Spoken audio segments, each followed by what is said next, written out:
12 ফেব্রুয়ারির ঐতিহাসিক গণভোটে জনগণের বিপুল রায়ের মাধ্যমে হ্যাঁ জয়যুক্ত হলেও এবার জুলাই জাতীয় সনদের কার্যকারিতা নিয়ে শুরু হয়েছে আইনি টানাপোড়েন।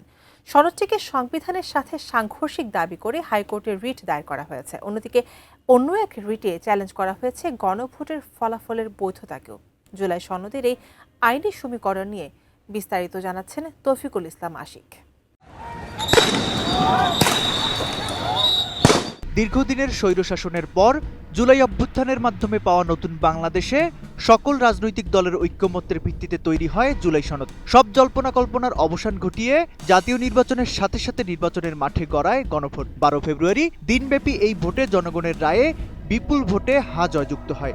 সব চড়াই উতরাই পার করে যখন জুলাই সনদ বাস্তবায়নের রোডম্যাপের দিকে তাকিয়ে আছে পুরো দেশ, তখনই সুপ্রিম কোর্টের আইনজীবী অ্যাডভোকেট ইউনুস আলী আকন্দ জনস্বার্থে একটি রিট আবেদন দায়ের করেন। তার দাবি, জুলাই জাতীয় সনদ সংবিধানের মৌলিক কাঠামোর সাথে সাংঘর্ষিক।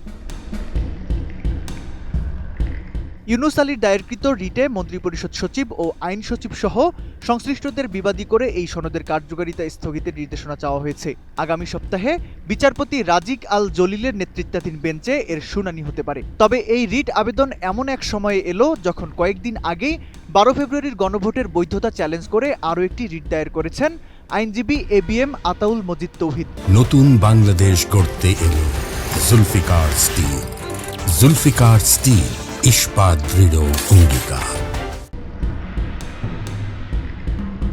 গণভোটের ফলাফল অনুযায়ী 4,82,00,000 মানুষ পরিবর্তনের পক্ষে অর্থাৎ হা ভোট দিয়েছেন। কিন্তু এই বিপুল জনমত ও নির্বাচন কমিশনের ঘোষিত ফল বাতিল চেয়ে করা রিট মামলাটি সহজে ছেড়ে দিতে রাজি নন জুলাই বিপ্লবের পক্ষের আইনজীবীরা। সুপ্রিম কোর্টের জ্যেষ্ঠ আইনজীবী শিশির মনির নিজের ভেরিফাইড ফেসবুক পেজে এক পোস্টে ঘোষণা দিয়েছেন, গণভোটের ফলাফলের ওপর স্থগিতাদেশ চেয়ে করা রিট মামলাটি তারা আদালতে মোকাবেলা করবেন।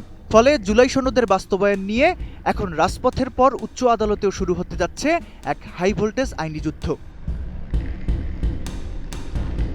তবে এবারের জুলাই সনদের রিটকারী অ্যাডভোকেট ইউনুস আলী আকন্দকে নিয়ে রয়েছে নানা বিতর্ক। আলোচিত বিভিন্ন ঘটনা নিয়ে জনস্বার্থে রিট করার জন্য তিনি পরিচিত হলেও অতীতে আদালতের পক্ষ থেকে একাধিকবার সতর্ক ও জরিমানার সম্মুখীন হয়েছেন তিনি। এর আগে লকডাউন চ্যালেঞ্জ করে রিট দিয়ে শুনানিতে অংশ না নেওয়ায় হাইকোর্ট তাকে জরিমানা করেছিলেন।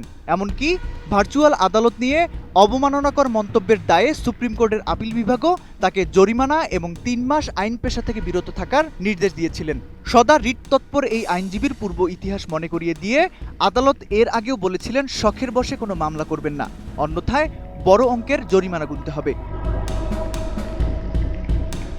জুলাই বিপ্লবের আকাঙ্ক্ষা বাস্তবায়নে গঠিত এই সনদ এখন আইনি বেড়াজালে আটকে যাবে নাকি পাল্টা যুক্তিতে টিকে থাকবে, সে উত্তর মিলবে আগামী সপ্তাহের শুনানিতে। তবে রাজনৈতিক বিশ্লেষকরা মনে করছেন, জনগণের সরাসরি ভোটে অর্জিত বিজয়কে আদালতের কাঠগড়ায় দাঁড় করানোর এই প্রচেষ্টা বাংলাদেশের নতুন রাজনৈতিক প্রেক্ষাপটে এক গভীর উত্তেজনার জন্ম দিয়েছে।